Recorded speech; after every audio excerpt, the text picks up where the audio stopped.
Maya's hand shook as she stared at the impossible photograph, her breath forming small clouds in the frigid storage unit. The baby's face was unmistakably hers, the same distinctive birthmark on her left cheek, the same dark eyes that her adoptive parents always said came from somewhere in your heritage, but the date stamp couldn't be right. It couldn't. She sank onto a dust-covered trunk, her swollen belly making the movement awkward. The fluorescent light above flickered, casting eerie shadows across the cramped space filled with her grandmother's belongings. A grandmother who, according to every story Maya had been told, died in a car accident decades before Maya was born. The journal lay open beside the photograph, Rose Chen's careful cursive filling page after page. Maya flipped through entries spanning 40 years, each one more disturbing than the last. Helped Margaret from Seattle start fresh in Phoenix. New name, new papers, new life for her and the baby. The Kowalski girl was bleeding when she arrived, fixed her up, gave her documents, sent her south. Sometimes the system fails the most vulnerable. Sometimes we have to become the system. Maya's phone buzzed, jolting her back to reality. A text from her landlord, eviction notice posted. 48 hours, Chen. Don't make this harder than it needs to be. She stared at the message, then at the stacks of cash bundled neatly in the hidden compartment. Hundreds of pristine bills, more money than she'd ever seen in her life. Money that could solve every problem crushing her right now. Rent, medical bills, the baby supplies she couldn't afford. But touching it felt like crossing a line she couldn't uncross. Another photograph caught her attention, this one showing a young Asian woman holding a newborn. The woman's face was partially obscured, but she wore the same jade bracelet that Maya's adoptive mother claimed was a family heirloom. Maya had worn it until last month, when she'd pawned it to pay for prenatal vitamins. The rain intensified, hammering the storage facility's roof like machine gun fire. Maya pulled her jacket tighter, wincing as the baby kicked. She'd been having contractions on and off for days, false labor, the doctor said, brought on by stress, as if she needed a medical degree to know she was stressed. She picked up another bundle of documents, birth certificates with different names but similar dates, all bearing official-looking seals from various states. The forgeries were masterful. If she hadn't been looking for discrepancies, she would have believed they were genuine. Rose Chen had clearly been running a sophisticated operation. But what kind of operation? The journal entries suggested women in desperate situations needing to disappear. Abuse victims, maybe, or young mothers with nowhere else to turn. Maya's adoptive parents had always been vague about her origins, saying only that they'd adopted her through private channels when she was a few months old. A metal door clanged somewhere in the storage facility, followed by footsteps echoing through the corridors. Maya froze, listening. The facility was supposed to be empty at this hour. She'd specifically chosen late evening to avoid running into anyone. The footsteps grew closer, deliberate and measured. She quickly stuffed the photograph and several journal pages into her purse, then grabbed 2 bundles of cash. If someone was coming, she needed to get out. Fast. The footsteps stopped directly outside Unit 247. Maya's heart hammered as she moved toward the hidden compartment, trying to replace the panel as quietly as possible. The cash felt heavy in her hands, foreign and dangerous. Through the gap under the storage unit door, she could see a shadow blocking the hallway light. The handle rattled. Maya held her breath, pressing herself against the back wall behind a tall armoire. She'd locked the unit when she entered, hadn't she? Her pregnancy brain had been foggy lately, making her second-guess everything. The rattling stopped. Footsteps moved away, growing fainter until they disappeared entirely. Maya waited another 10 minutes before emerging from her hiding spot. Her legs were shaking. Whether from fear or the strain of pregnancy, she couldn't tell. She gathered the journal and remaining documents, leaving the rest of the cash untouched. Whatever her grandmother had been involved in, people were clearly still interested in it. As she locked the storage unit, Maya noticed something she'd missed before. Fresh scratches around the lock, as if someone had tried to pick it recently. The lawyer had said she was Rose's only living relative, the sole heir to whatever the old woman had left behind. So, who else knew about Storage Unit 247? Walking back to her beat-up Honda Civic, Maya felt eyes on her from the shadows between units. The pregnancy made her paranoid, she told herself, made her imagine threats where none existed. But as she drove away, a black sedan pulled out from the storage facility's rear entrance and began following her through the rain-slicked Portland streets. Maya's eyes flicked between the rearview mirror and the rain-slicked road ahead, her knuckles white against the steering wheel. The black sedan maintained its distance, close enough to track her movements, far enough back to seem coincidental. 3 turns through Portland's industrial district, and it was still there.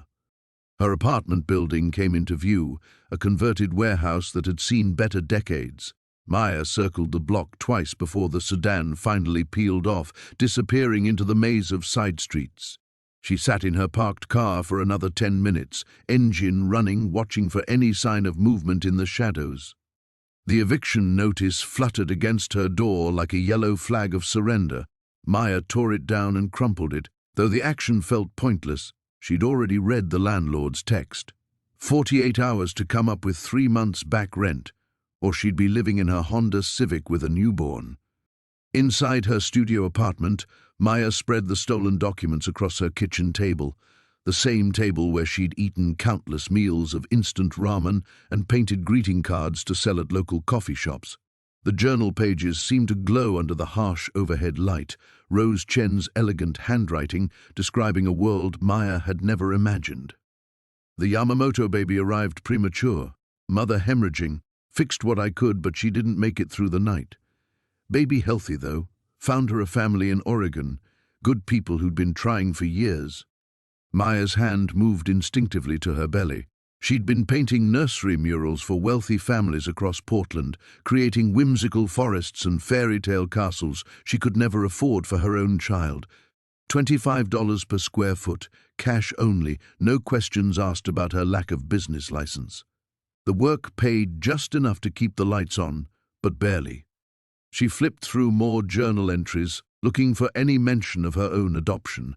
Rose's network had been extensive: safe houses, forged documents, contacts in hospitals and government offices, all to help women and children disappear when the system failed them.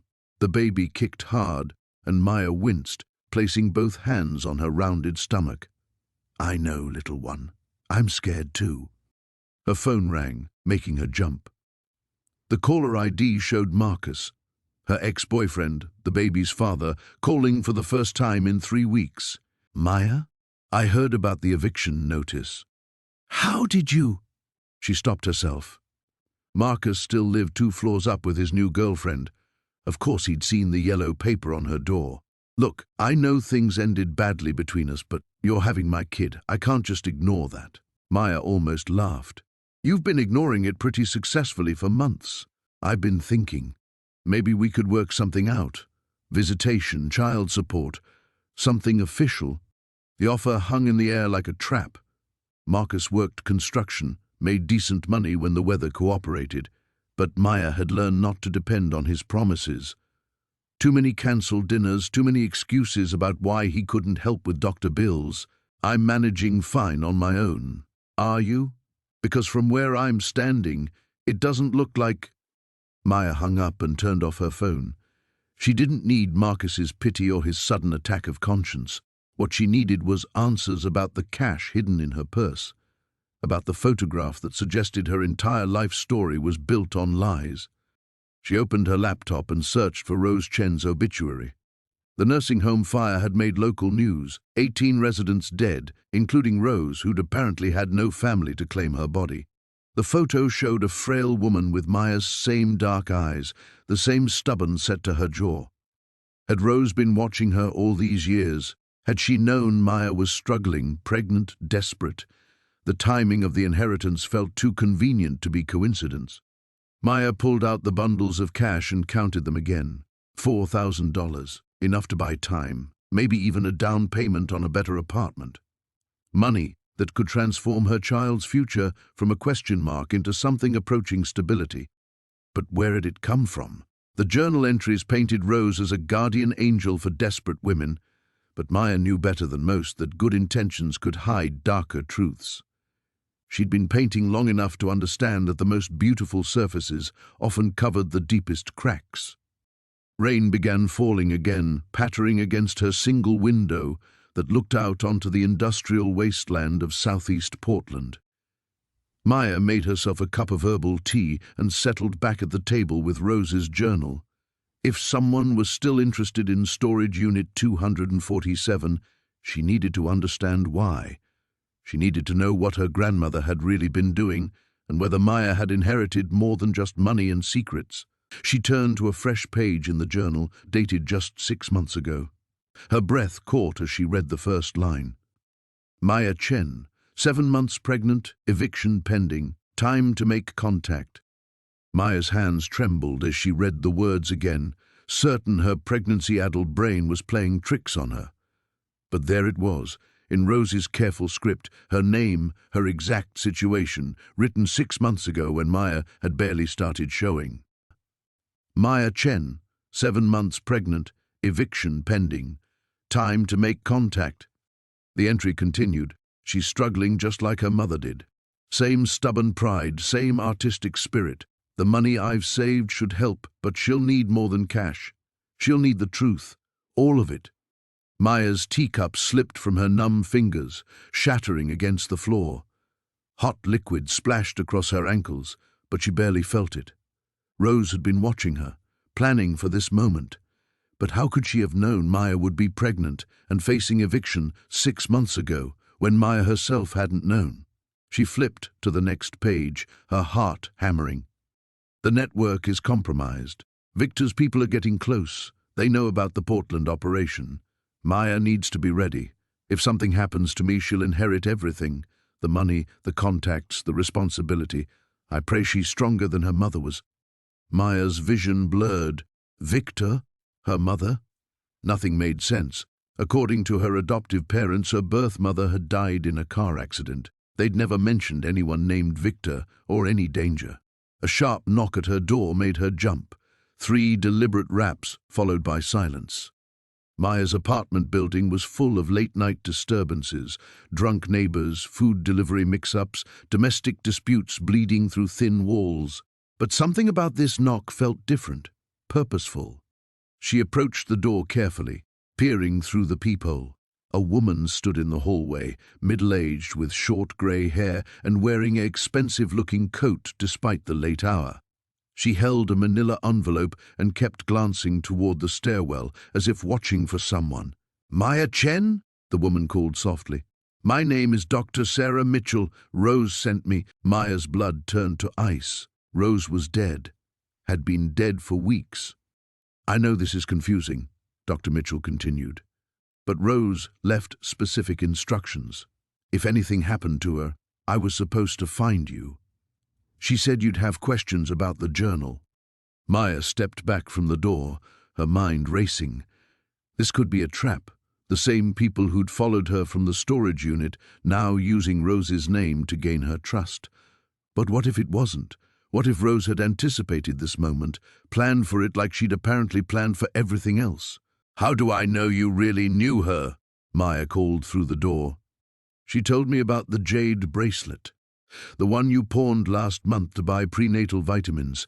She said it was the hardest thing she'd ever done, watching you struggle when she could have helped." Maya's legs nearly gave out. Nobody knew about the bracelet except the pawnshop owner. She'd been too ashamed to tell anyone, even Marcus. With shaking fingers, she unlocked the deadbolt and cracked the door open, keeping the chain latch engaged. Dr. Mitchell was older than she'd appeared through the peephole, with kind eyes and worry lines etched deep around her mouth. "Rose showed me your photograph dozens of times over the years. She was so proud of your art, your determination to build something beautiful despite everything you'd been through." "What everything?" Maya whispered. "I don't understand any of this. May I come in? What I have to tell you. It's not safe to discuss in the hallway." Maya hesitated. Every instinct screamed danger, but the journal had already shattered her sense of safety. Her entire life was apparently built on lies. What was one more risk in a world that suddenly made no sense? She unlatched the chain. Dr. Mitchell stepped inside and immediately noticed the scattered journal pages on the kitchen table. Her face went pale. "You found Rose's records. How much have you read?" "Enough to know my grandmother was running some kind of illegal adoption network. Enough to know she was watching me." Maya's voice cracked. "Enough to know nothing about my life is what I thought it was." Dr. Mitchell set the manila envelope on the table beside the journal pages. "Rose wasn't just your grandmother, Maya. She was your protector. She saved your life when you were 3 days old, and she's been keeping you safe ever since." "Safe from what?"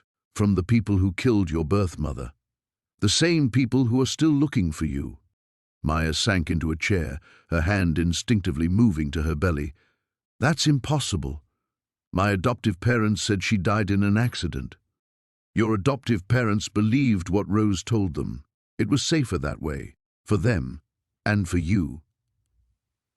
Dr. Mitchell opened the envelope and pulled out another photograph. This one showed a young woman who looked exactly like Maya, holding an infant. Both were smiling, but the woman's eyes held a hunted look that Maya recognized from her own mirror. "Your mother discovered something she shouldn't have. About Viktor Kozlov's operation, about the babies he was trafficking. When she tried to expose him..." Dr. Mitchell's voice trailed off. "He killed her," Maya finished. "Rose managed to save you, but just barely.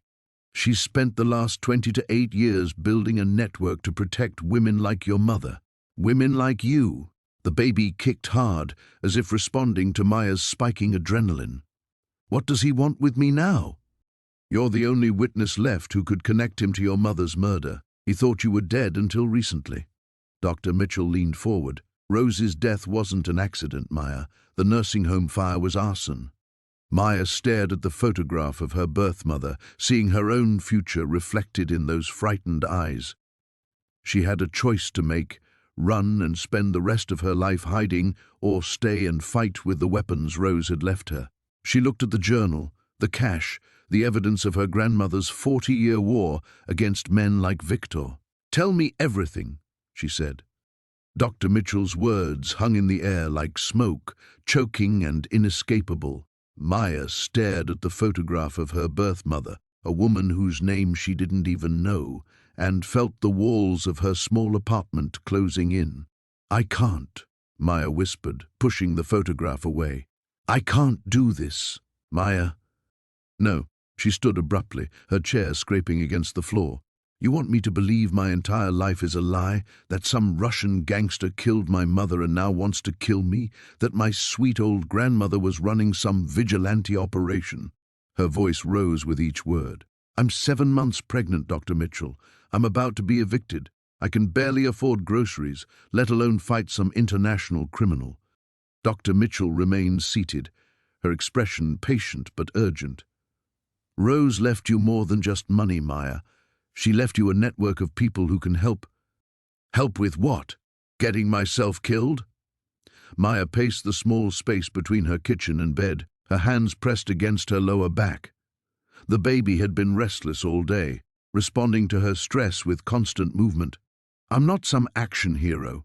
I paint children's murals for $25 an hour. I drive a Honda with 200,000 miles on it. I eat ramen for dinner 3 nights a week."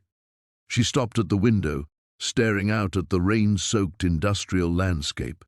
A black sedan was parked across the street, just visible under a broken streetlight, the same model she'd seen at the storage facility. "They're already watching me," she said, her voice hollow. Dr. Mitchell joined her at the window, following her gaze. "That's Viktor's people.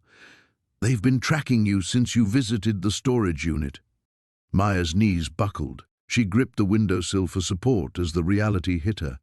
There was no normal life to return to. The moment she'd opened that hidden compartment, she'd crossed into Rose's world whether she wanted to or not. "What if I just give it all back?" she asked desperately. "The money, the journal, everything. What if I just walk away?" "Viktor doesn't leave loose ends, Maya. He never has." Dr. Mitchell's voice was gentle but implacable. "Your mother tried to walk away.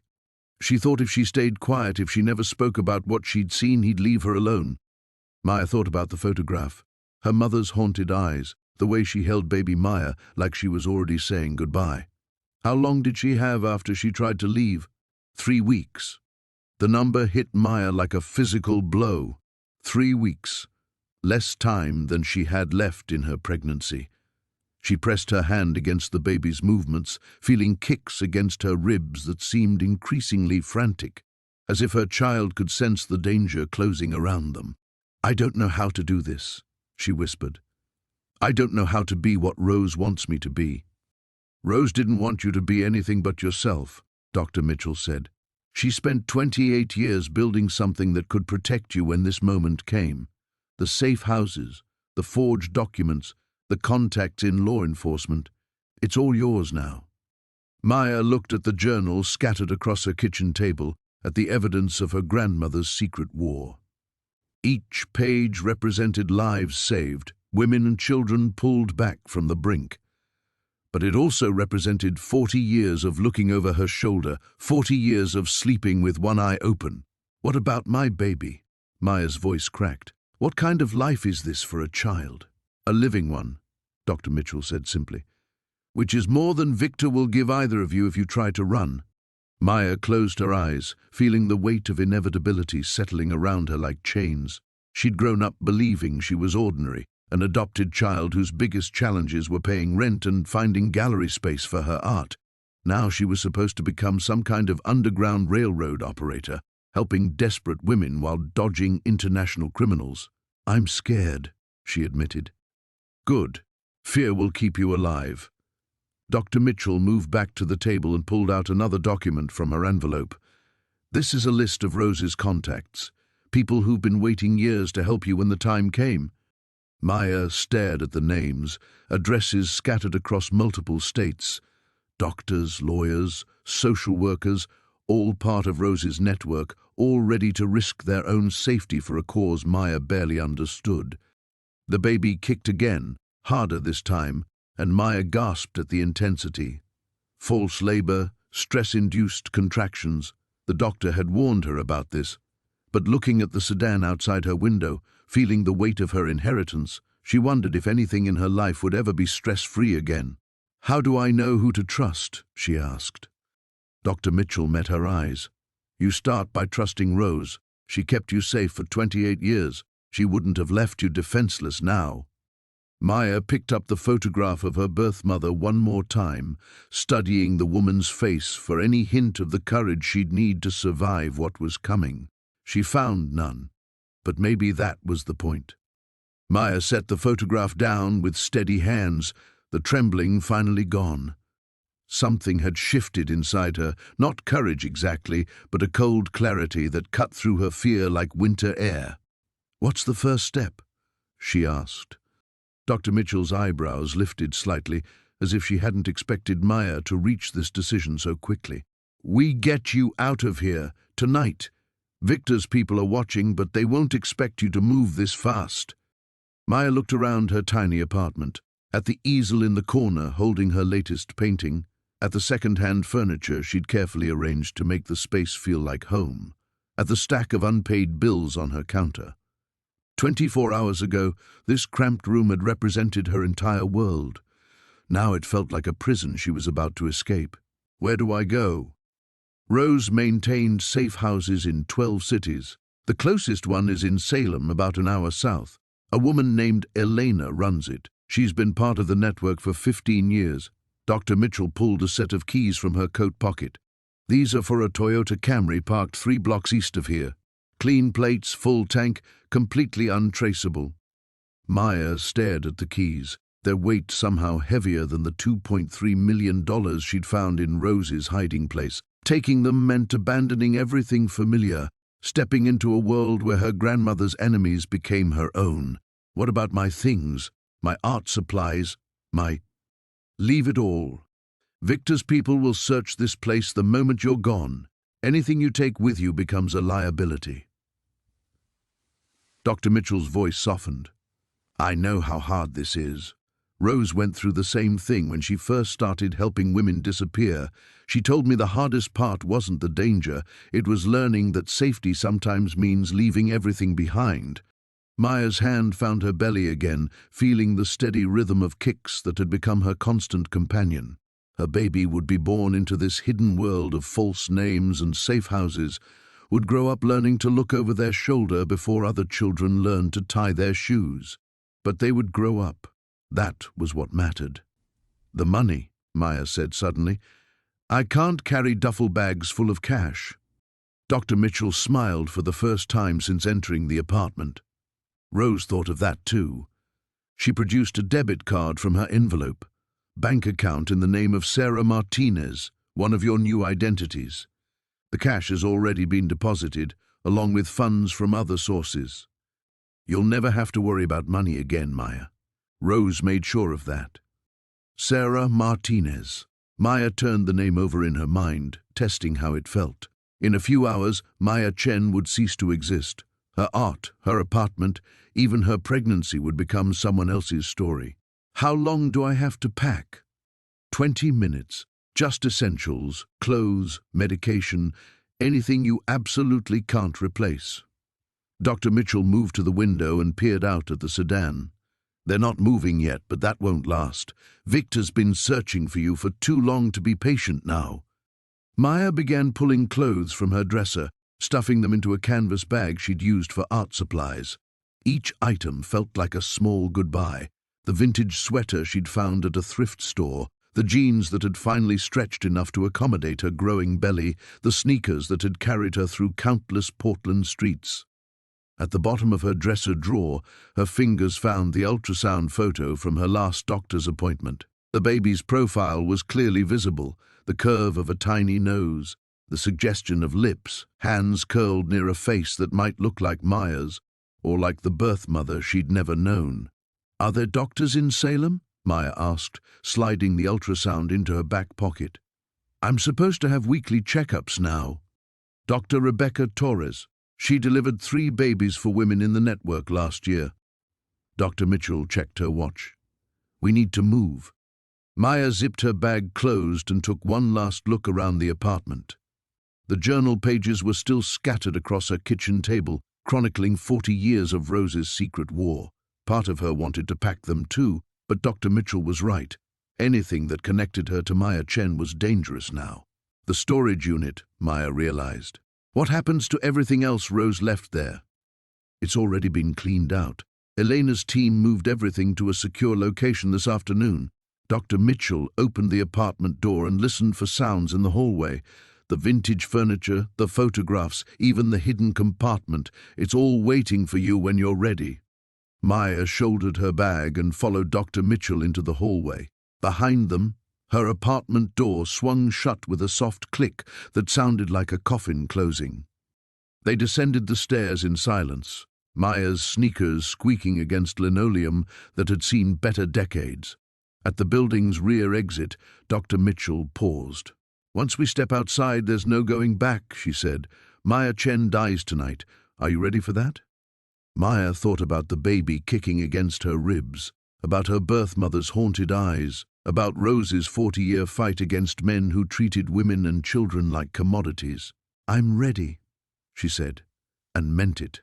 Dr. Mitchell cracked the rear exit door and peered into the alley behind Maya's building. Rain drummed against fire escapes and dumpsters, creating a curtain of sound that would mask their footsteps.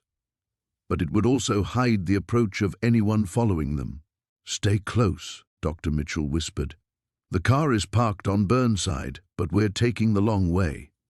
They slipped into the night, Maya's canvas bag clutched against her chest like armor. The industrial district felt different at this hour, more dangerous, full of shadows that could hide watchers.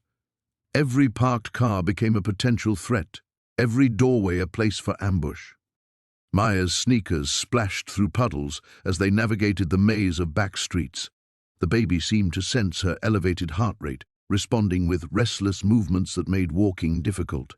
She pressed her free hand against her side, trying to calm the stirring within. The network, Maya whispered as they paused at a corner. How many people are involved? Active members? About 40% across the West Coast. But Rose built something bigger than that. A web of sympathizers, people who don't ask questions when a pregnant woman needs help. Dr. Mitchell checked her phone, studying what looked like a tracking app. Doctors who don't report unusual patients, landlords who rent to women with questionable IDs, lawyers who specialize in making people disappear legally. They turned onto a residential street lined with run-down houses. Half the streetlights were broken, creating pools of darkness between scattered illumination. Maya found herself cataloguing potential escape routes, doorways she could duck into if necessary. When had she started thinking like a fugitive? "What about law enforcement?" Maya asked. "Can't the police protect me?" Dr. Mitchell's expression darkened. "Victor has people inside Portland PD. Rose learned that the hard way 15 years ago when she tried to work with them officially. A pregnant teenager ended up dead 2 hours after Rose filed the report." The casual way Dr. Mitchell delivered this information chilled Maya more than the rain. She was entering a world where corruption was assumed, where the people meant to protect served those with money and influence instead.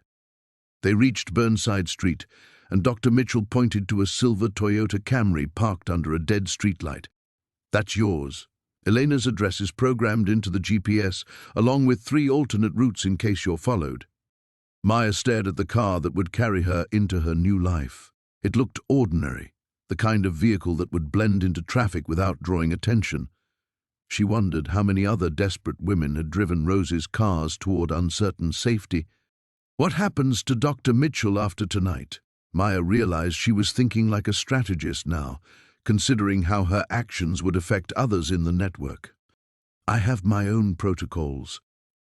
By morning, Dr. Sarah Mitchell will have taken an extended vacation to visit her sister in Vancouver. The older woman pulled a cell phone from her coat. "This is yours. Encrypted, untraceable. Elena's number is programmed as Mom. Victor's known associates are flagged with warning alerts." Maya took the phone, its weight somehow more significant than the car keys. This device would be her lifeline to a world she barely understood, her connection to people willing to risk everything for Rose's cause. "I don't know how to be what you need me to be," Maya said, voicing the fear that had been growing since Dr. Mitchell first mentioned the network. "Rose spent 40 years learning this. I've had 2 hours. Rose wasn't born knowing how to fight Victor either. She learned by making mistakes, by trusting the wrong people, by nearly getting killed 3 times in her first year." Dr. Mitchell placed a hand on Maya's shoulder, but she also saved over 200 women and children. Some of them are now doctors, teachers, mothers. They're living free because Rose decided their lives mattered more than her comfort.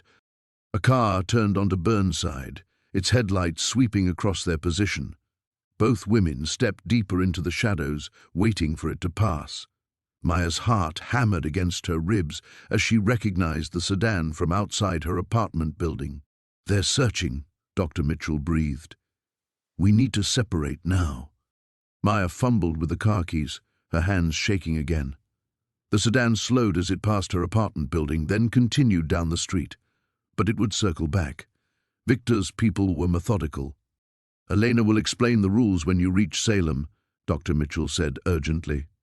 "Trust her completely. She kept Rose alive through the worst years." Maya unlocked the Toyota and threw her bag into the passenger seat. Through the windshield, she could see the sedan turning at the far end of the street, beginning another pass. "What if I can't do this?" Maya asked one final time.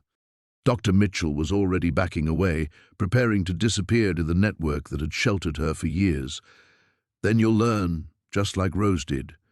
Just like every woman who's ever had to choose between safety and survival." Maya started the engine as the sedan's headlights appeared again in her rearview mirror. Maya pulled away from the curb just as the sedan began its second pass down Burnside. Her hands gripped the steering wheel so tightly her knuckles went white, but she forced herself to drive normally, the speed limit, proper signals, nothing that would draw attention from the hunters circling her neighborhood. The GPS displayed 3 route options to Salem, each taking different highways out of the city. Elena had been thorough in her planning, Maya realized. Even Rose's lieutenant understood that survival meant having backup plans for the backup plans. The sedan's headlights appeared in her rearview mirror as she turned onto MLK Boulevard. Maya's breath caught, but she maintained her speed, watching as the car followed her through 2 traffic lights before finally peeling off toward the industrial district. They were still searching systematically, not yet aware their prey had already escaped the net. 20 minutes later, Maya merged onto I-5 south, and the city lights of Portland began to fade behind her. The Toyota's engine hummed quietly as she settled into the middle lane, trying to look like any other late-night traveler heading down the valley. But her phone buzzed constantly on the passenger seat, text alerts from the security system Dr. Mitchell had mentioned. Subject vehicle, black sedan, Oregon plates, flagged near your last location. Secondary vehicle, white SUV, added to surveillance pattern. Recommend maintaining current route. No pursuit detected. Maya marveled at the sophistication of Rose's network. These weren't amateurs playing at spy games. They had real-time intelligence, coordinated communication, resources that suggested years of careful development. Her grandmother had built something remarkable in the shadows of ordinary life. The baby kicked sharply, responding to Maya's stress hormones. She placed one hand on her belly while steering with the other, trying to project calm she didn't feel. "We're going to be okay," she whispered to her unborn child. Rose made sure of that. But even as she spoke the words, Maya wondered what kind of mother she was becoming. Instead of reading pregnancy books and setting up a nursery, she was fleeing in the night with fake identification, heading toward a safe house run by strangers. Her child would be born into a world where bedtime stories might include lessons about recognizing surveillance and memorizing escape routes. The phone buzzed again. This time, it was a call from the number labeled Mom. Maya answered on speaker. "Hello? Sarah?" The voice was warm but cautious, a woman with a slight accent, maybe Eastern European. "This is Elena. Are you on the road?" Hearing her new name spoken aloud made everything real in a way that preparing to leave hadn't. Maya Chen was truly gone now, replaced by Sarah Martinez, a woman with no past and an uncertain future. "Yes, I just passed Woodburn," Maya said, reading the highway signs. "About 30 minutes out." "Good. The house is secure, and Dr. Torres is standing by in case you need medical attention. How are you feeling? The baby?" Maya considered the question seriously. Physically, she felt surprisingly strong despite the stress. Emotionally, she was operating on adrenaline and determination, but she sensed a crash would come later when the immediate danger passed. "We're managing," she said. "Elena, what exactly am I walking into?" Dr. Mitchell explained some things, but you need to know what Rose really left you. Elena's voice carried decades of hard-earned wisdom. "A war, Sarah. Victor's organization has been trafficking women and children for 30 years. Rose spent most of her adult life fighting them, saving who she could, documenting everything. Now that responsibility falls to you." Maya passed a semi-truck, its massive bulk temporarily blocking her view of the road ahead. When she emerged from its shadow, the highway stretched empty into darkness, a metaphor for her future that wasn't lost on her. "What if I'm not strong enough?" Maya asked.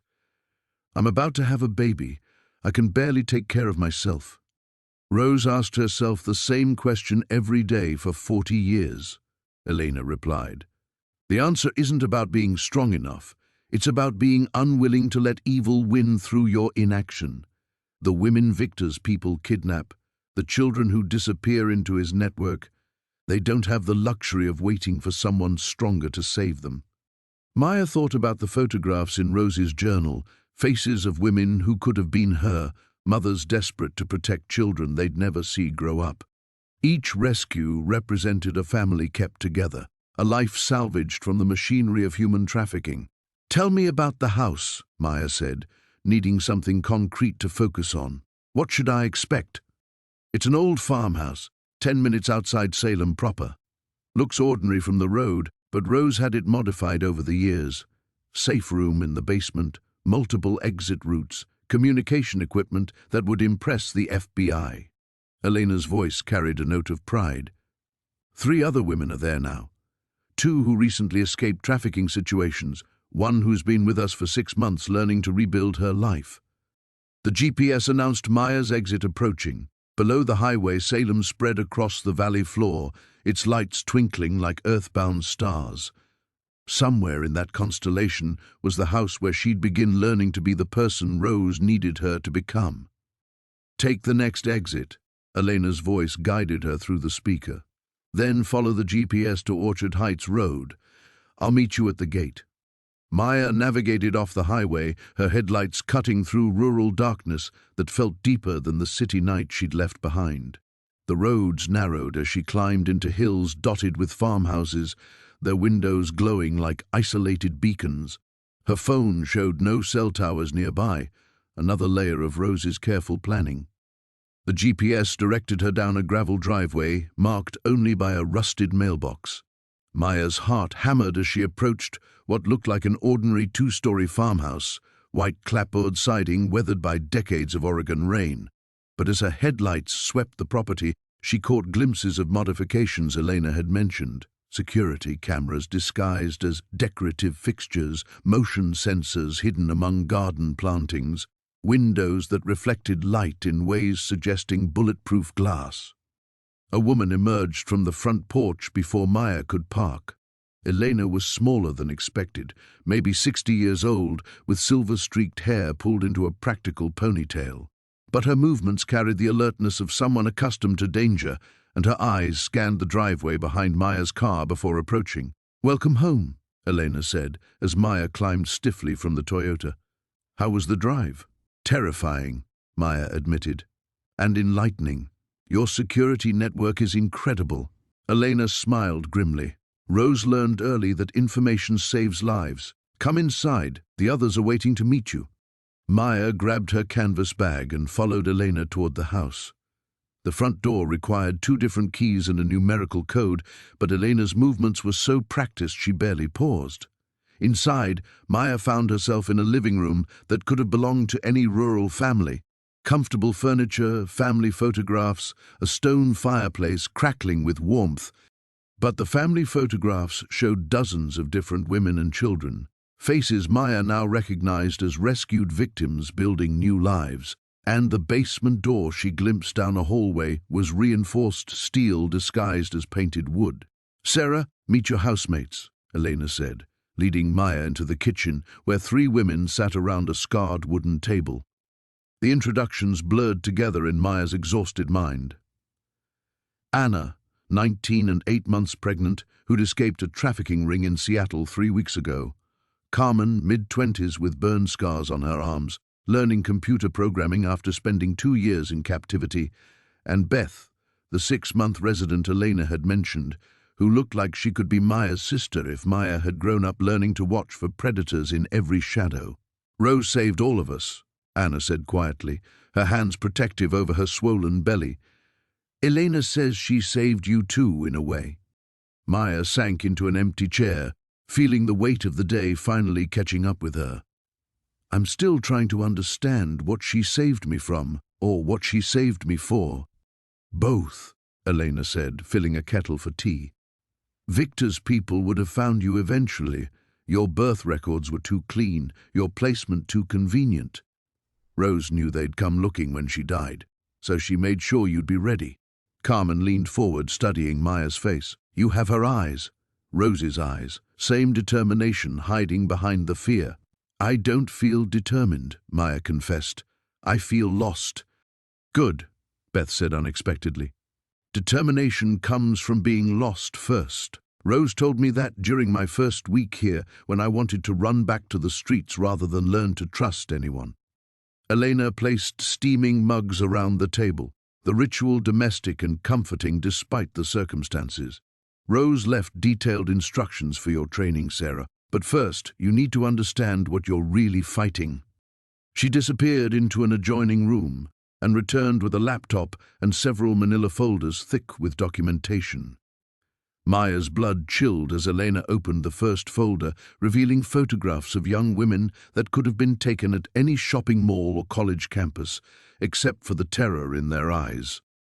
"Victor's current inventory," Elena said clinically. "Girls aged 15 to 25, trafficked from Eastern Europe, Central America, Asia. The ones in red folders are confirmed dead. Yellow folders are missing, presumed sold to private buyers. Green folders are active cases we're trying to locate. Maya counted at least 30 photographs in the red folder alone. 30 young women who would never go home, never have children, never grow old enough to worry about mortgages or career changes or any of the problems Maya had thought were overwhelming just hours ago. This is what Rose fought for 40 years, Elena continued. And this is why Victor wants you dead. Not because you inherited money or learned family secrets, because you inherited the ability to continue her work. The baby kicked forcefully, as if responding to Maya's surge of anger. She looked around the table at women who'd survived horrors she couldn't imagine, who'd found strength to rebuild shattered lives under Rose's protection. "When do we start?" Maya heard herself ask. Elena smiled, and for the first time it reached her eyes. "Tonight. Your ordeal begins now." The basement of the farmhouse contained a war room that would have impressed military strategists. Maps covered every wall: Portland, Salem, Seattle, Vancouver, with colored pins marking safe houses, known trafficking routes, and locations where Victor's organization operated. Computer monitors displayed real-time feeds from security cameras throughout the Pacific Northwest, and filing cabinets held documentation spanning 4 decades of Rose's careful intelligence gathering. "This is where Rose coordinated everything," Elena explained, leading Maya down the reinforced stairs. "Tonight, you'll learn to see the battlefield as she did." Maya stood in the center of the room, overwhelmed by the scope of what her grandmother had built. Charts tracked patterns of missing persons reports, correlating them with immigration records and hospital admissions. A detailed organizational chart showed Victor's network, dozens of names connected by lines indicating relationships, with photographs and criminal histories attached to each entry. "We start with current operations," Elena said, activating the largest monitor. 3 girls went missing from Portland Community College last week. Campus security claims they dropped out voluntarily, but their roommates reported they'd been afraid of someone following them. The screen displayed driver's license photos of young women barely out of their teens. Maya studied their faces, seeing hope and ambition that reminded her painfully of her own college years. These could have been her friends, her classmates, herself in another timeline. "Rose had a contact inside the college administration," Elena continued, "but he went silent after reporting suspicious enrollment patterns in remedial English classes. Perfect targets for traffickers seeking vulnerable students." Maya's phone buzzed with an encrypted message. Elena read it first, her expression darkening. "Your friend Marcus has been asking questions about you at local hospitals," Elena said. "Smart thinking but dangerous timing. Victor's people monitor emergency rooms and urgent care clinics. I have to warn him," Maya said immediately. "Marcus doesn't understand what he's walking into." "Absolutely not." Elena's voice carried the authority of someone accustomed to making life-and-death decisions. "Any contact with your former life puts everyone at risk. Marcus made his choice when he refused to come with you." Maya felt something cold settle in her chest.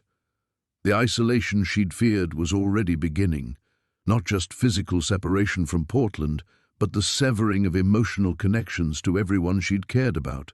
Rose's protection came at a price Maya was only beginning to understand. "What about my job? My apartment? People will notice I'm gone." "Sarah Martinez doesn't have a job or apartment to worry about," Elena replied without sympathy. "Maya Chen ceased to exist the moment you drove away from Portland." The finality of it hit Maya like physical force. She sank into a chair facing the monitors, watching surveillance footage of streets where her old life continued without her. Dr. Mitchell had been right. There was no going back.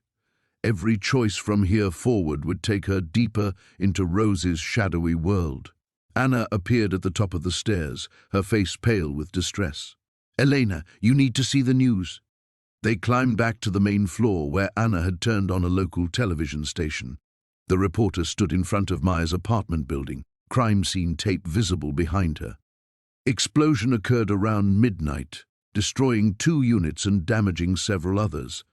Fire investigators suspect a gas leak, but neighbors report seeing unfamiliar vehicles in the area earlier this evening.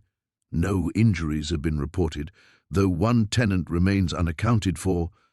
Maya watched footage of her home burning, flames consuming everything she'd owned. Paintings, photographs, the few pieces of furniture she'd treasured. The baby's room she'd been preparing, with its carefully chosen colors and second-hand crib, was now ashes scattered across Portland's industrial district. "They would have killed you," Elena said quietly. "Victor's people waited exactly long enough to ensure you were inside before triggering the explosion. This is what happens to anyone who threatens their operation." But Maya barely heard the explanation. She was calculating the timing, remembering her neighbor, Mrs. Patterson, who always stayed up late watching television, whose apartment shared a wall with Maya's kitchen where the gas line ran. "The other tenant," Maya whispered. "Did they say who?" Elena was already pulling up news websites on her phone, searching for additional details. When she found what she was looking for, her expression confirmed Maya's worst fears. Margaret Patterson, age 74, hospitalized with severe burns and smoke inhalation, critical condition. Maya's legs gave out. She collapsed onto the couch, staring at the television as firefighters continued battling flames that had consumed not just her life, but nearly taken an innocent woman whose only crime was living next door to Rose Chen's granddaughter. "This is my fault," Maya said, her voice hollow. "Mrs. Patterson is dying because of me." Elena turned off the television. "Mrs. Patterson is dying because Viktor Kozlov has no conscience. The only choice you have now is whether her suffering means something, whether you'll let it make you stronger." But strength felt impossible when Maya realized the true cost of inheriting Rose's war. Every connection to her former life had become a weapon Viktor could use against innocent people. She was completely, utterly alone. Maya sat in the farmhouse living room as dawn crept across the Oregon hills, staring at the laptop screen Elena had placed before her. Her hands trembled as she scrolled through files she'd never seen before, documents that would shatter everything she believed about her identity. "Rose left these specifically for you," Elena said softly, settling into the adjacent chair. She knew this moment would come.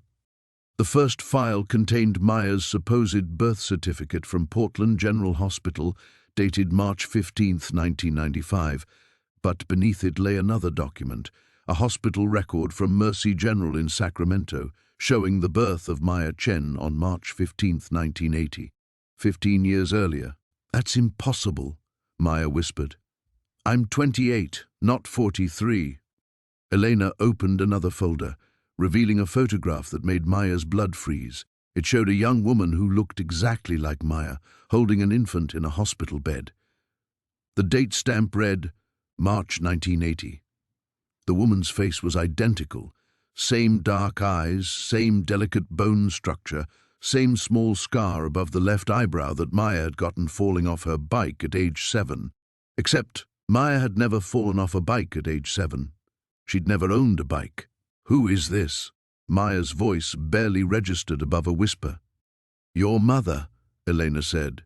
"The real Maya Chen, born 1962, died in a car accident in 1983 when you were 3 years old." The room spun around Maya as the implications crashed over her. If the woman in the photograph was Maya Chen, and Maya Chen had died in 1983, then who was she? The baby in the photograph couldn't be her. The dates were impossible, but the resemblance was undeniable. Elena turned the laptop screen toward her, displaying a scanned document that looked like a birth certificate but was clearly handwritten rather than official. The heading read, "Identity Transfer Protocol," in Rose's careful script. "Your grandmother kept meticulous records of every identity she created," Elena explained. "You weren't born Maya Chen. Your real name was Sarah Martinez, the same identity we gave you last night. Rose was returning you to your original name." Maya stared at the handwritten documentation, trying to process information that rewrote her entire existence. According to Rose's notes, Sarah Martinez had been born in 1995 to a 16-year-old trafficking victim named Carmen Martinez. The birth had occurred in this very farmhouse, attended only by Rose and a doctor who specialized in helping women disappear. My mother was trafficked? Carmen was 13 when Victor's people took her from El Salvador, Elena said gently. Rose rescued her when she was 16 and pregnant. Carmen died in childbirth, but she'd made Rose promise to give her daughter a life free from fear. Maya found a photograph of Carmen Martinez, a girl with Maya's eyes and bone structure, but hollowed by suffering that aged her far beyond her years. The resemblance was unmistakable, but seeing her real mother's face felt like looking at a stranger. So the woman I called grandmother. Rose adopted Carmen during the rescue. Legally, Carmen became Rose's daughter, which made you Rose's legitimate granddaughter. When Carmen died, Rose created the Maya Chen identity using documentation from her previous daughter, who died in the car accident. Maya's pregnancy suddenly took on new dimensions. The child she carried would be the third generation of women shaped by Victor's violence. Carmen trafficked and destroyed, Maya raised in hiding, and now this baby who would inherit a war she'd never chosen. The journal, Maya said suddenly. Rose wrote about watching me for years before we met. She was watching Sarah Martinez, not Maya Chen. Elena nodded. Rose monitored every child she'd helped save. When you turned 18 and started art school, she began gradually introducing herself into your life. The chance meeting at the coffee shop, the shared interest in painting, none of it was accidental. Maya remembered those early conversations with Rose, how naturally they'd connected over art and creativity. She'd felt like she'd found the family she'd always been missing, never realizing she was returning to the family that had shaped her from birth. Why didn't she tell me? Because Sarah Martinez was supposed to be safe, Elena said. Rose created Maya Chen specifically to hide you from Victor's people. As long as you lived quietly as a struggling artist, you were invisible to them. But when Rose died and left you the storage unit, everything changed. Maya looked around the farmhouse kitchen where other rescued women sat quietly, giving her space to process the revelation.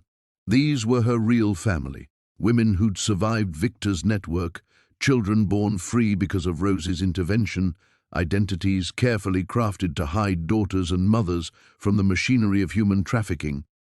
She wasn't Maya Chen, the artist who'd inherited a mysterious grandmother's secrets. She was Sarah Martinez, born into a war that had been shaping her life since conception.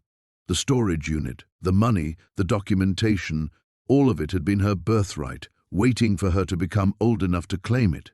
"Welcome home, Sarah," Elena said softly. "Now you understand what Rose really left you." Maya, Sarah, placed both hands on her belly, feeling her daughter move restlessly inside her. 3 generations of women, all defined by their relationship to Viktor Kozlov's violence. But this generation would be different. This generation would end it. Sarah Martinez sat in silence for what felt like hours, watching the other women in the farmhouse kitchen go about their morning routines. Anna made toast with the careful precision of someone still learning to trust abundance. Carmen typed steadily at her laptop, building the programming skills that would give her independence. Beth organized medication schedules for residents, her movements efficient and purposeful. All of them had found ways to transform their trauma into strength. All of them had built new lives from the ashes of their old ones. Sarah, she was still adjusting to the name that was somehow both foreign and familiar, felt the baby shift restlessly inside her, as if responding to her changing emotional state. The overwhelming grief and confusion of the night before was crystallizing into something harder, more focused. "I need to see everything," she said finally, breaking the comfortable silence. Elena looked up from the intelligence reports she'd been reviewing. "Everything?" "Rose's files, all of them. Every case, every rescue, every failure." Sarah stood slowly, her hand supporting her lower back. "If I'm going to continue her work, I need to understand the scope of what we're fighting." Elena's expression shifted, something like pride flickering in her eyes. That's going to take time. Rose kept records on over 300 cases spanning 40 years. Then we'd better start now. They returned to the basement war room, but this time Sarah approached it with different eyes. Instead of feeling overwhelmed by the complexity, she began to see patterns, the methodical way Rose had mapped Victor's organization, the careful documentation that would stand up in court, the network of contacts and safe houses that formed an underground railroad for trafficked women. Rose was building more than a rescue operation, Sarah realized, studying the organizational charts. She was building a case for prosecution. Elena nodded. Every piece of evidence needed to destroy Victor's network completely, but she could never move against him directly without risking the women she'd saved. As long as he didn't know where we were, we could keep rescuing his victims. The moment he discovered our location, everyone here would become targets. Sarah understood the impossible balance Rose had maintained, saving lives while documenting crimes, building strength while maintaining invisibility. But Sarah had advantages Rose hadn't. Victor's people already knew about her existence. The explosion at her apartment had eliminated any possibility of returning to a quiet life. She had nothing left to lose except the women in this room and the child she carried. What if we didn't have to choose between rescue and prosecution? Sarah asked. Elena raised an eyebrow. Meaning? Rose spent 40 years gathering evidence while staying hidden, but I'm already exposed. Victor's people are hunting me specifically. Sarah moved to the map showing trafficking routes throughout the Pacific Northwest. What if we used that attention as a weapon? She could see the idea taking shape as she spoke. Instead of hiding from Victor's surveillance, they could manipulate it. Feed his organization false information, lead them into carefully prepared traps, force them to make mistakes, while documented by the very network Rose had built. You're talking about making yourself bait, Elena said carefully. I'm talking about making myself a threat. Sarah pulled up the files on the missing college students. These girls disappeared 3 days ago. Victor's people are probably moving them through established routes, using the same transportation networks Rose mapped. Anna appeared at the top of the stairs. There's someone here to see you, she called down. Says he's a federal agent. Sarah and Elena exchanged glances. They climbed the stairs to find Agent Torres from the FBI standing in the living room, looking deeply uncomfortable as Beth watched him with undisguised suspicion. Miss Martinez, Torres said, using her real name deliberately. We need to talk. About what? Sarah kept her voice neutral, but she could feel Elena tensing beside her. Torres glanced around the room at the other women, clearly calculating how much he could safely say. About a federal task force that's been investigating Victor Kozlov for 8 years, about how your grandmother was our most valuable source of intelligence, and about how her death has created an opportunity to finally bring down his entire operation. Sarah felt the pieces clicking into place. Rose hadn't just been documenting Victor's crimes for potential prosecution. She'd been working with federal law enforcement, feeding them information while maintaining her rescue operations. You want to recruit me, Sarah said. I want to offer you resources, Torres corrected. The FBI has been building a case against Kozlov for years, but we've never had anyone inside his organization. Your unique position, his obsession with eliminating Rose's heir, gives us leverage we've never had before. Elena stepped forward. Sarah, think carefully about this. Once you're working with federal agents, there's no going back. The women here will never be completely safe again. But Sarah was already seeing the possibilities. Federal protection for the safe houses, official backing for rescue operations, the power to not just save individual victims, but to destroy the system that created them. What exactly are you proposing? She asked Torres. The agent smiled grimly. A partnership that would make your grandmother proud. We provide protection and resources. You provide access to Victor's organization that only Rose's heir could deliver. Sarah looked around the room at women who'd survived hell to build new lives, at Elena who'd dedicated herself to continuing Rose's mission, at her own belly where the next generation was already stirring. 3 generations of women defined by Victor Kozlov's violence. Time to end it permanently. I'm listening, Sarah said. Torres opened his briefcase and spread surveillance photographs across the farmhouse dining table. The images showed familiar faces from Rose's files: Victor's lieutenants, transport coordinators, the financial operators who laundered money through legitimate businesses. Your grandmother gave us these identifications over the past 3 years, Torres explained, but we've never been able to get close enough to document their actual crimes. They're too careful, too insulated. Sarah studied the photographs, recognizing several men from the intelligence reports she'd been reviewing. What makes you think I can get closer than Rose did? Because you're not trying to stay hidden anymore. Torres pulled out a thick folder marked classified. Victor's obsession with eliminating Rose's heir means he'll eventually have to surface personally. He's been directing this hunt through intermediaries, but his frustration is growing. Our sources indicate he's planning to handle the situation himself. Elena's face darkened. You want to use her as bait to draw Victor into the open. I want to use the situation he's already created, Torres corrected. Sarah, you're going to be a target whether we work together or not. The question is whether you face him with federal backing or alone. Sarah moved to the window overlooking the property's approach road. In the distance, she could see one of Elena's security people making regular patrols, automatic weapons slung casually across his shoulder. The militarized protection that surrounded her now was proof of how serious the threat had become. What kind of resources are we talking about? She asked. Torres smiled for the first time since arriving. Full witness protection for everyone in this house. Legal immunity for past rescue operations. Federal funding for expanded safe house networks. He paused, letting the implications sink in. And when we take down Victor's organization, legal adoption services for the children, trauma counseling, job placement programs. Sarah felt the baby kick hard, as if responding to her elevated heart rate. The offer was everything Rose had dreamed of. Legitimacy for the rescue operations, safety for the women they'd saved, and the power to destroy Victor's network completely. But Elena was right about the risks. Once they involved federal law enforcement, the carefully maintained invisibility that had protected this place for decades would be gone forever. There's something else, Torres continued, pulling out a final photograph that made Sarah's breath catch.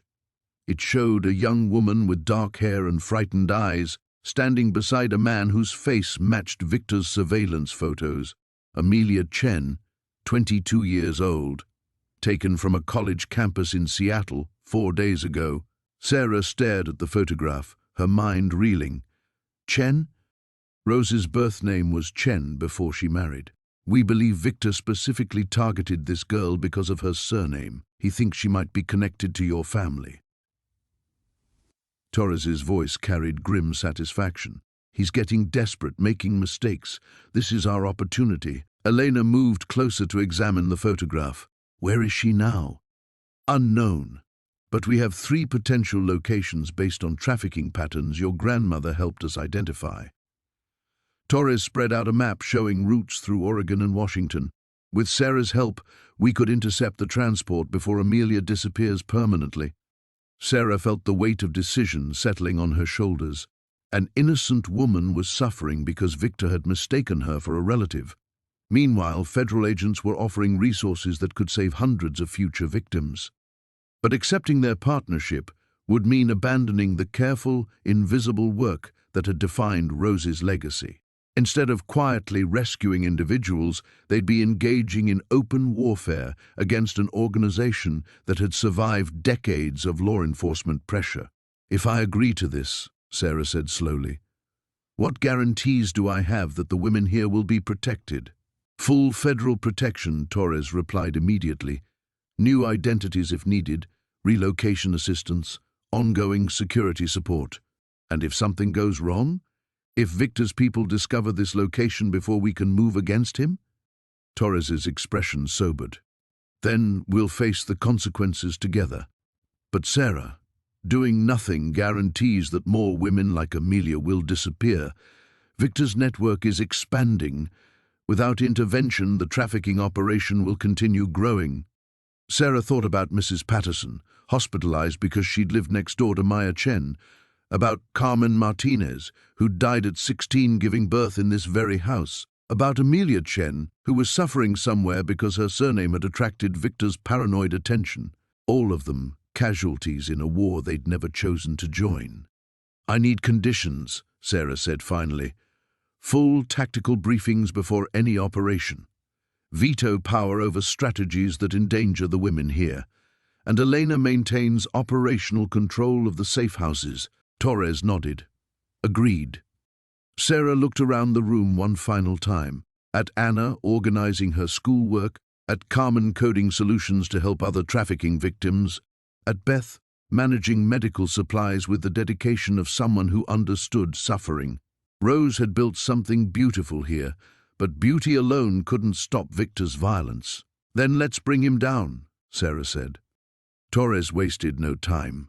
Within 6 hours of Sarah's agreement, the farmhouse had transformed into a federal command center.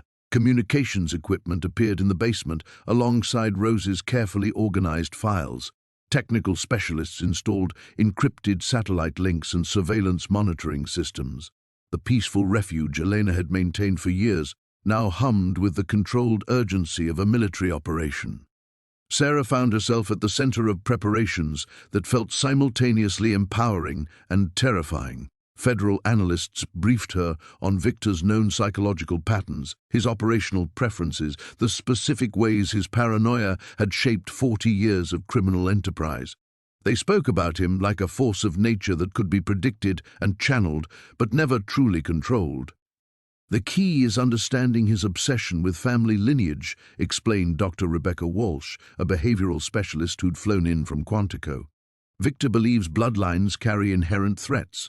When Rose's daughter died in that car accident, he assumed the genetic risk was eliminated. Discovering you exist has destabilized his entire worldview."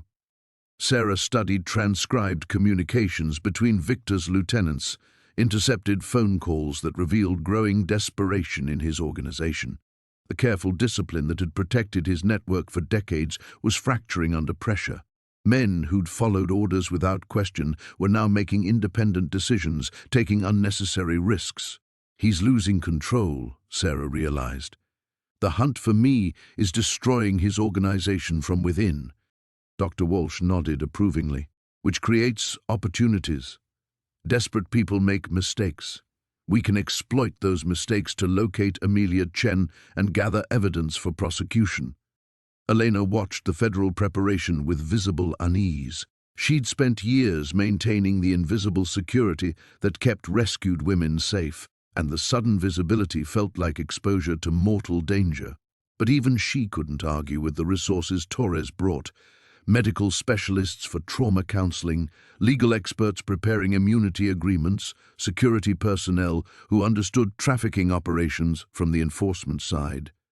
"There's something you need to see," Elena said privately to Sarah as afternoon faded toward evening. She led her to a monitor displaying real-time surveillance of the property's perimeter. "Our motion sensors detected movement in the forest 3 hours ago. Torres's people have established a 2-mile security perimeter." Sarah watched federal agents moving through terrain Elena's team had controlled alone for years. The professional coordination was impressive, but it represented fundamental change. This place would never again be the hidden sanctuary Rose had created. "Are you having second thoughts?" Elena asked. Before Sarah could answer, Anna appeared in the doorway. The teenager's face carried an expression of determined resignation that made Sarah's heart ache. "I want to help with the operation," Anna said quietly. "Absolutely not," Elena and Sarah replied simultaneously. But Anna had clearly prepared for this resistance. "I'm 18 years old, legally an adult, and I have information about Victor's organization that none of the federal agents possess." Sarah studied the young woman who'd survived kidnapping and trafficking to become one of the most stable residents in the safe house. Anna's transformation from traumatized victim to determined survivor had been remarkable, but the idea of exposing her to further danger felt unconscionable. "What kind of information?" Sarah asked, despite Elena's warning look. Anna pulled out a handwritten journal Sarah hadn't seen before.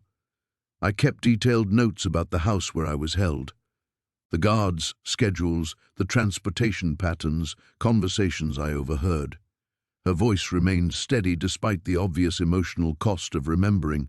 If Victor is using the same facilities, my information could help locate where they're holding Maya Chen. Torres appeared behind Anna, having overheard the conversation. His expression was professionally neutral, but Sarah could see him calculating the tactical value of Anna's intelligence against the ethical implications of involving a trafficking survivor in active operations. "The choice is yours," he said to Sarah. "Anna's information could significantly improve our chances of successful rescue, but involving her adds risk for everyone."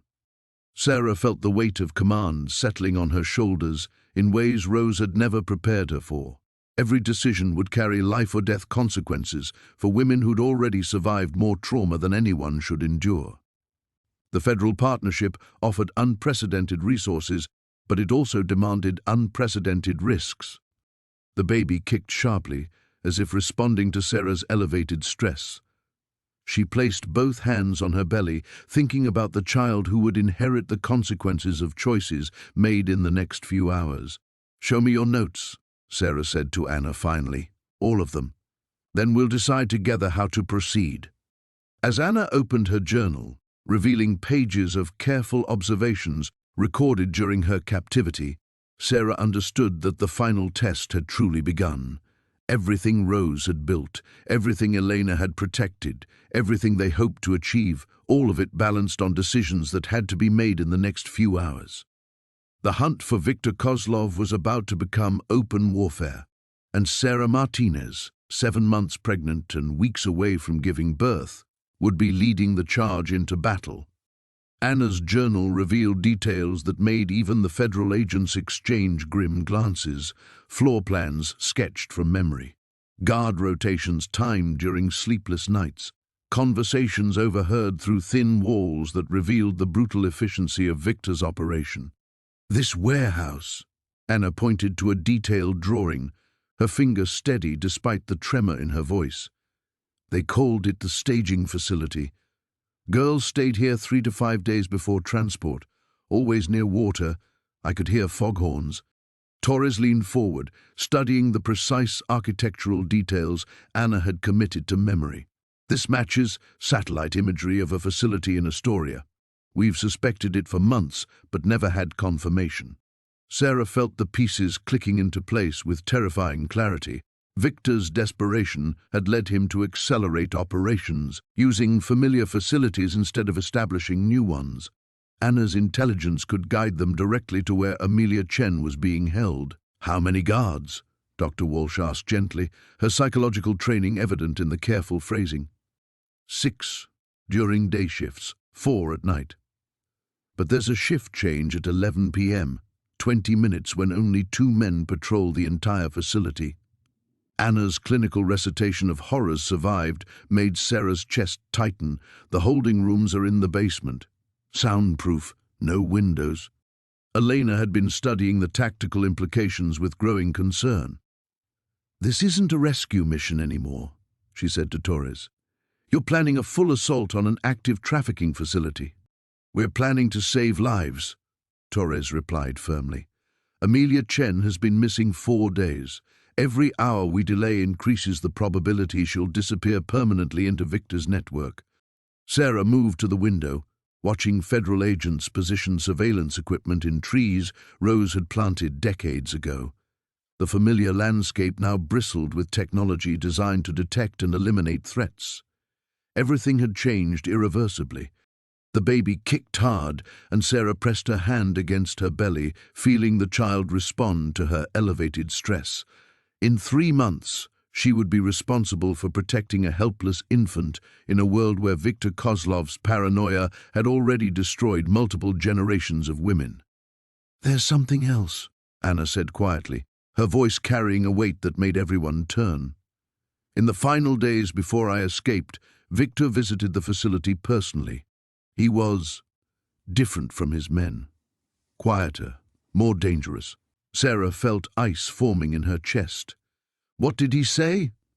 He talked about bloodlines, about eliminating genetic threats before they could reproduce.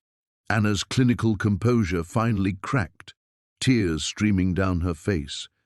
He said Rose Chen's family needed to be completely destroyed. Every woman, every child, every possibility of continuation.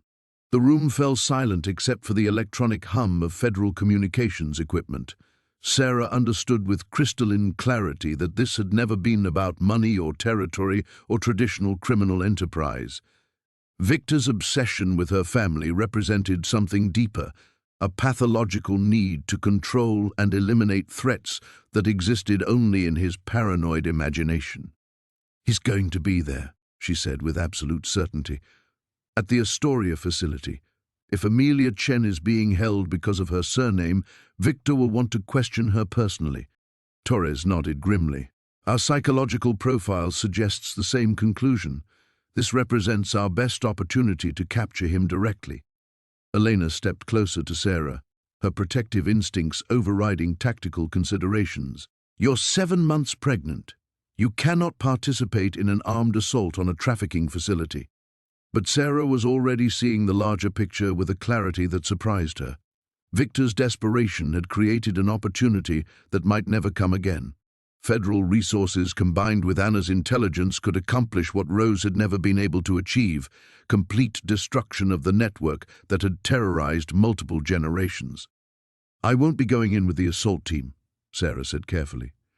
"But Victor's obsession is with me specifically.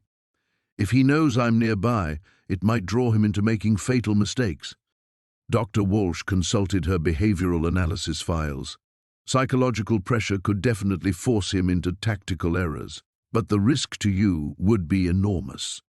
Sarah thought about Mrs. Patterson, hospitalized for the crime of living next door to Maya Chen, about Carmen Martinez, who died giving birth in this house at 16, about Amelia Chen, suffering in a basement cell because her surname had attracted a madman's attention, about the child growing inside her, who would inherit the consequences of decisions made in the next few hours.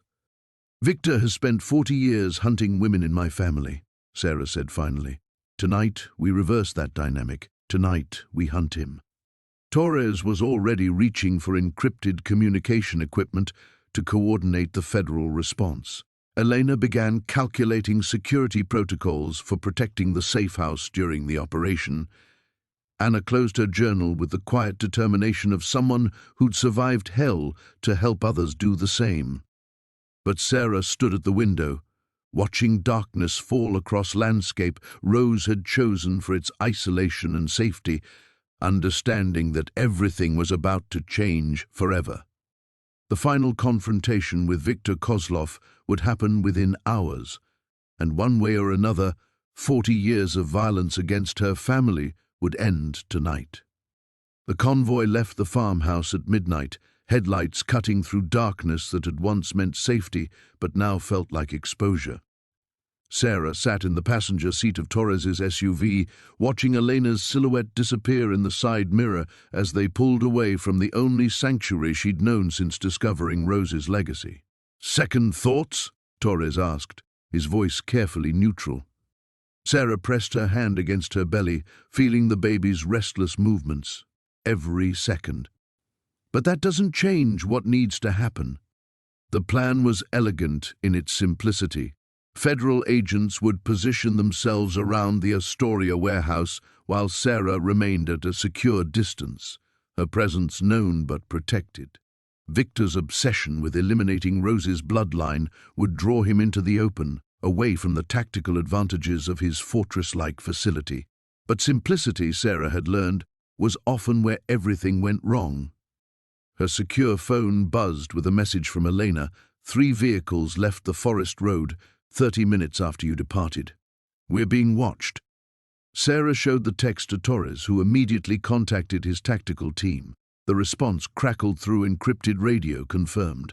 Unknown vehicles maintaining parallel course to primary convoy. "He knows," Sarah said with absolute certainty. "Victor knows we're coming." Torres's jaw tightened. "Then we accelerate the timeline. Alpha Team moves in 10 minutes whether we're in position or not." But Sarah was already seeing the larger pattern. Victor had survived 40 years of law enforcement pressure by anticipating betrayal, by preparing for every contingency. The federal resources she'd hoped would guarantee victory had instead walked them into a trap designed specifically for this moment. "Call it off," she said quietly. "Sarah, call it off, Agent Torres. Victor isn't just waiting for us at the warehouse. He's turning our own plan against us." Torres listened to tactical updates streaming through his earpiece, his expression growing grimmer with each report. The vehicles tracking them had multiplied, suggesting coordination far beyond what Victor's diminished organization should have been capable of. "We have Maya Chen's location confirmed," he said finally. "Are you willing to abandon her because the situation got complicated?" Sarah closed her eyes, thinking about the young woman suffering in a basement cell because her surname had attracted a madman's attention. About Carmen Martinez, who died giving birth at 16. About Anna, who'd survived captivity to help other victims find freedom. About the choice Rose had made 40 years ago to save Sarah's mother, starting a cycle of rescue that had protected hundreds of women. The baby kicked hard, and Sarah understood with crystalline clarity what victory would require. "I'm not abandoning anyone," she said, reaching for her phone. "But I'm changing the terms." Torres watched in confusion as Sarah began typing a message, her fingers steady despite the magnitude of what she was about to do. The text was simple, direct, and devastating. "Victor Kozlov, Sarah Martinez, Rose Chen's granddaughter. Pier 12, Astoria Harbor. Come alone. End this tonight." "Are you insane?" Torres grabbed for the phone, but Sarah had already sent the message. "You just told a murderer exactly where to find you." "I told him where to find me on my terms," Sarah corrected. "Pier 12 is completely exposed. No cover, no tactical advantages, no innocent bystanders. Your teams can position with clear sightlines while keeping Amelia's rescue operation completely separate." Torres was already coordinating with his tactical team, adapting their plan to Sarah's unilateral decision. But his voice carried the weight of someone watching a carefully orchestrated operation dissolve into chaos. "You're 7 months pregnant, Sarah. Even if we have perfect positioning, even if everything goes exactly right, you'll be completely vulnerable until we can neutralize him." Sarah watched the harbor approaching through the windshield, moonlight reflecting off black water that had witnessed generations of arrivals and departures, ships carrying immigrants seeking new lives, vessels transporting goods that built communities, boats that had smuggled desperate people toward freedom or slavery, depending on who controlled their destination. "Rose spent her entire life hiding," Sarah said quietly, "protecting women by keeping them invisible, by working in shadows, by never directly confronting the violence that made hiding necessary." She placed both hands on her belly, feeling the child who would inherit whatever world tonight's decisions created. But some battles can't be won from shadows. Some confrontations can't be avoided forever. Torres parked at the designated pier, federal agents already positioning themselves with practiced efficiency. Sarah could see them taking positions that would provide covering fire while maintaining plausible distance. Victor's response came through her phone within minutes. "Rose's granddaughter thinks she's brave. We'll see." Sarah stepped out of the SUV into salt air and fog, understanding that everything was about to change forever. The child growing inside her kicked hard, as if responding to her elevated heart rate. Victory would require sacrifice. The cost of winning was becoming clear, and Sarah Martinez, pregnant and terrified but absolutely determined, walked alone toward the end of 40 years of violence. The pier stretched into darkness like a wooden bridge to nowhere, Sarah's footsteps echoing against water that lapped hungrily at barnacle-encrusted pilings. Fog rolled in from the harbor, thick enough to muffle sound but not dense enough to hide what was coming. Victor emerged from the shadows at exactly 2:17 a.m., moving with the careful precision of someone who'd survived decades by trusting nothing and no one. Even at 63, he carried himself like a predator, his expensive coat doing nothing to soften the violence that radiated from his presence. "Rose Chen's granddaughter," he said, his accent barely detectable after 40 years in America. "You look exactly like her at that age. before I taught her about consequences. Sarah kept her hands visible, feeling federal snipers tracking Victor through scopes she couldn't see. The baby kicked restlessly, responding to her elevated heart rate and the adrenaline flooding her system. "It's over, Victor," she said quietly. "Maya Chen is already safe. Your warehouse is surrounded. Every trafficking route you've maintained is compromised." Victor's laugh carried no warmth. "You think this ends with one arrest, with one location? I've been building networks while you were playing house with traumatized girls. The networks are finished. The federal government has everything: financial records, property deeds, personnel files. Elena gave them 40 years of Rose's documentation." That stopped him. Sarah watched Victor's carefully controlled expression crack as he processed the magnitude of what she'd revealed. His paranoia had always focused on direct threats, but he'd underestimated the power of accumulated evidence. "Rose kept records?" His voice carried the first hint of genuine uncertainty. "Every rescue, every safe passage, every crime your organization committed against innocent women." Sarah took a step forward, feeling strangely calm despite the mortal danger. "She was building a case against you for decades, waiting for the right moment to destroy everything you'd built." The gunshot came from behind Victor, not from federal positions. Sarah threw herself sideways as chaos erupted across the pier, muzzle flashes illuminating fog like deadly fireworks. Someone had been waiting in the harbor, positioned where even Torres's tactical team couldn't detect their approach. "Stay down." Torres's voice crackled through her earpiece as federal agents moved to suppress threats from multiple directions. But the pier offered no cover except pilings that provided only psychological comfort against high-caliber weapons. Victor was wounded but mobile, crawling toward the edge of the pier with desperate efficiency. Blood streamed from his left shoulder, black against grey wood in the fog-filtered moonlight. 40 years, he gasped, his voice carrying across water and gunfire. 40 years hunting Rose's bloodline. It doesn't end with me. Sarah pressed herself against a piling, feeling the baby move frantically inside her. The child would be born into a world where Victor's paranoia had infected an entire criminal organization, where other men would continue his obsession with eliminating threats that existed only in their imagination. Unless tonight changed everything. "Victor!" she called out, her voice cutting through the tactical radio chatter and distant sirens. "Look at me!" He turned, his face a mask of blood and rage and defeated pride. This man had terrorized her family for 4 decades, had murdered Carmen Martinez for the crime of carrying Rose's granddaughter, had built an empire on the suffering of desperate women. "It ends with you," Sarah said clearly, her words carrying across water that had witnessed generations of violence and survival. "Tonight, here, forever."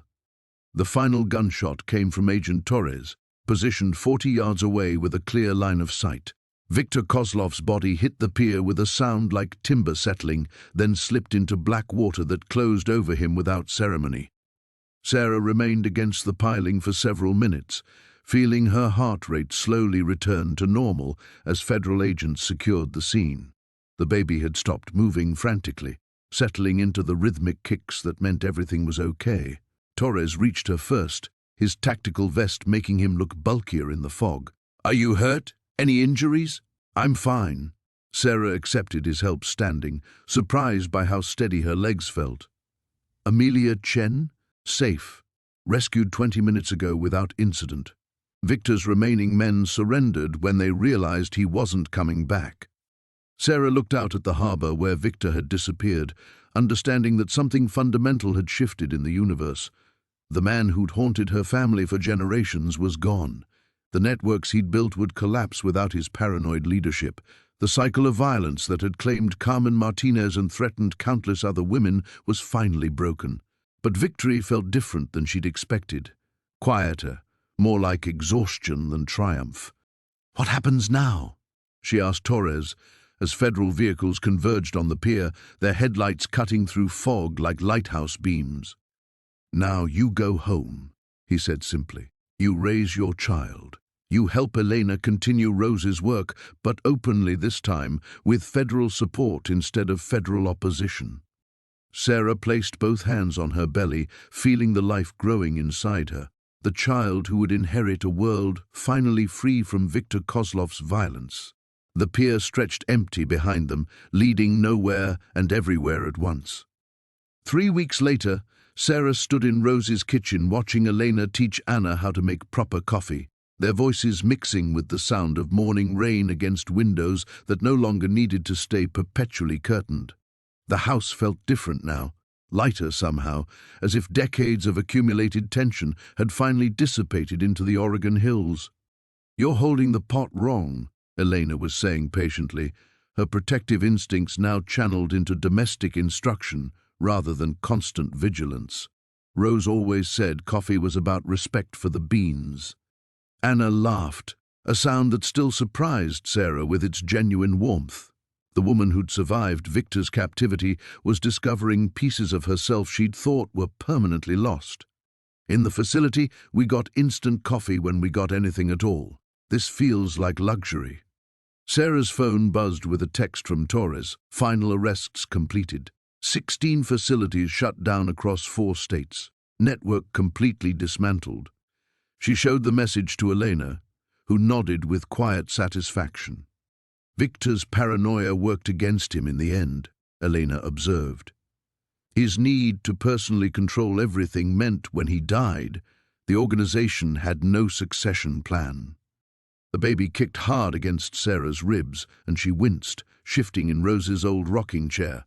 Dr. Martinez had cleared her for normal activity after the pier incident, but normal felt like a foreign concept. Everything about her life had transformed so completely that returning to her old apartment felt like visiting a museum of someone else's existence. "Any word from Amelia?" Anna asked, setting down her coffee mug with exaggerated care. "She's staying with relatives in San Francisco," Sarah replied. "Says she wants to study criminal justice when she starts college next year. Apparently, surviving kidnapping gave her strong opinions about law enforcement procedures." Elena smiled. Rose would have approved. She always believed the best protection came from understanding systems well enough to change them.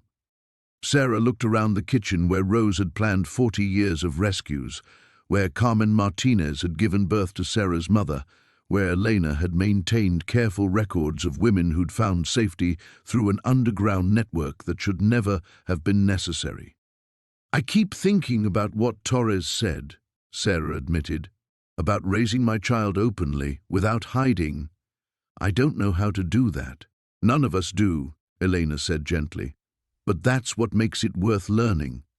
Anna moved to the window, watching federal vehicles that still patrolled the forest road as a precautionary measure. "In the facility, we talked about what freedom would feel like, whether we'd recognize it when it came." She turned back to face them, her expression thoughtful. "This feels like freedom. Not perfect, not without problems, but real. The fear is different now. Normal fear about normal things instead of terror about whether tomorrow would come at all." Sarah felt the truth of that statement settle into her chest. The hypervigilance that had characterized every moment since inheriting Rose's storage unit was gradually being replaced by ordinary pregnancy anxieties, worries about labor and delivery, and whether she'd be a good mother, concerns that felt luxurious in their mundane normalcy. "There's something I need to tell you both," Sarah said, her hand moving instinctively to her belly. "I've decided to change my name back to Chen." Elena's coffee mug paused halfway to her lips. "Are you sure?" Sarah Martinez was a woman running from something she didn't understand. Sarah Chen is someone who understands exactly where she came from. She paused, feeling the rightness of the decision. This baby should grow up knowing their real family history, not a version edited by fear. Anna nodded approvingly. "Victor wanted to erase your bloodline. Reclaiming your name is the ultimate victory." The rain intensified against the windows, but instead of feeling trapped by weather, Sarah found the sound comforting. This house had sheltered 3 generations of women who'd needed safety. Now it could simply be a home where a child would learn to walk and speak their first words and grow up understanding that strength came from protecting others rather than just surviving. "I want to formalize something," Sarah said, looking at Elena with careful intensity. "Rose left me this property, but you're the one who made it a sanctuary. I want to deed half the land back to you, make you a legal partner in whatever comes next." Elena's eyes filled with tears she didn't try to hide. "Sarah, you don't need to—" "I'm not doing this out of obligation. I'm doing it because Rose's work should continue, but differently. Openly, with federal support instead of federal opposition." Anna set down her coffee and moved closer to the kitchen table where Rose's journals lay open, their pages finally safe to read without fear of discovery. "What about the money from the storage unit?" she asked practically. "The cash Rose accumulated over the years?" Sarah had been thinking about that question for weeks. $2.3 million could fund a lot of legitimate rescue operations. With proper oversight and legal protection, Elena reached across the table and squeezed Sarah's hand. "Rose would be proud of who you've become." Outside, federal agents maintained their protective perimeter, but their presence felt different now. Guardian angels rather than potential threats. The cycle of violence that had defined 4 decades was finally completely broken. The baby kicked again, gentler this time, and Sarah understood that some inheritances were worth claiming after all. The new beginning. 8 months after Victor Kozlov's death, Maya Chen stood in the nursery she'd built in Rose's old sewing room, watching 3-month-old Carmen sleep in the hand-carved crib Elena had discovered in the barn. The morning light fell differently now through windows that stayed open, curtains pulled back to welcome whatever came. Carmen, named for the grandmother she'd never know, slept with the profound peace of a child born into safety. Her tiny fists were unclenched, her breathing steady and unafraid. Sarah marveled at how different this felt from those terrifying months of pregnancy when every shadow might have hidden a threat. "The social worker's here," Anna called softly from downstairs. The woman who'd survived Victor's captivity now served as Elena's assistant coordinator for the Cascade Women's Foundation, the legitimate organization they'd built from Rose's underground network. Anna's transformation still amazed Sarah, from traumatized survivor to fierce advocate, her experience becoming strength that helped other women navigate their own recoveries. Sarah lifted Carmen carefully, still awed by the fierce protectiveness that motherhood had awakened. But it was different from the hunted desperation she'd felt during pregnancy. This protection came from abundance rather than scarcity, from hope rather than terror. Downstairs, Elena was reviewing placement files with Jennifer Torres, Agent Torres's sister, who'd left her job in Seattle to help establish their residential program. The federal grants had come through faster than anyone expected, along with state funding and private donations that transformed Rose's hidden sanctuary into something unprecedented. 3 new arrivals this week, Jennifer was explaining as Sarah entered the expanded living room. 2 trafficking survivors and a woman fleeing domestic violence. All have temporary custody of children. The house had grown. Elena used Sarah's inheritance money to fund additions that tripled the living space while maintaining the property's peaceful isolation. What had once sheltered women in desperate secrecy now provided healing space for families rebuilding their lives with full legal protection. "Mama Rose," Carmen cooed, her first attempts at speech bringing smiles to faces that had seen too much sorrow. The baby reached tiny fingers toward Elena, who'd become grandmother by choice rather than blood. "She's getting bigger every day," Elena marveled, accepting Carmen into arms that had comforted hundreds of frightened women, and more opinionated. Sarah laughed, settling into the rocking chair that had somehow survived every transformation of this room. Through the picture window, she could see children playing in the garden where Rose had once grown vegetables for women afraid to venture into town. Now those same garden plots provided therapy space where survivors learned that growing things was possible after experiencing destruction. "Any word from the Portland facility?" Sarah asked Jennifer. "Construction's ahead of schedule. We'll be able to house 12 families by winter with on-site childcare and job training programs. Jennifer consulted her tablet with the efficiency of someone who'd found her calling. The mayor wants to hold a ribbon-cutting ceremony.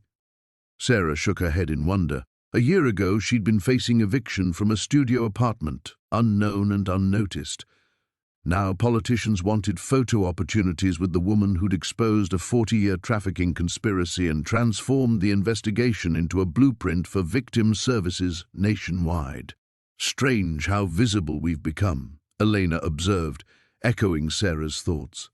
Rose would have found it terrifying, but necessary, Anna added from the kitchen, where she was preparing bottles for the afternoon feeding schedule, hiding protected individuals, but it couldn't change systems. Change requires witnesses. Carmen fussed slightly, and Sarah reclaimed her daughter, settling into the familiar rhythm of nursing.